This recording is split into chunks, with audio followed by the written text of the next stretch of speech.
এদিকে আমাদের বিগলিত পতি প্রেমে তদগত, কিন্তু হঠাৎ হঠাৎ মনে হতো যে মনের নাগালটা যেন ঠিক মতো পাচ্ছি না, চিরকাল রহস্য হয়েই রয়ে গিয়েছিল আমার কাছে।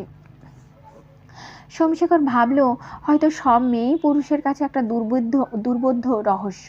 তাই একদা এক মেয়ে বড় গলায় ঘোষণা করে বলেছিল, রমণীর মন সহস্র বর্ষেরই সখা সাধনার ধন। ঠিকই, সুন্দরী অসুন্দরী ভেদ নেই, গরিব বড়লোক ভেদ নেই, মেয়েরা পুরুষের নাগালের উঁচুতেই থাকবে। পুরুষ অখণ্ডের প্রত্যাশী নয়, খণ্ডটুকু পেলেই তার চলে যায়। মেয়েদের চাহিদা অখণ্ডের। তোমার সমস্ত মনোযোগ যেন আমার উপরেই ন্যস্ত হয়, তোমার সমস্ত চিন্তা চেতনা কর্ম মর্ম সব কিছুর মধ্যেই যেন আমি থাকি। তাই যদি না হয়, আমি অভিমানের তুষ হব বসে বসে, তুমি আমার নাগাল পাবে না। তোর বাবা, বড়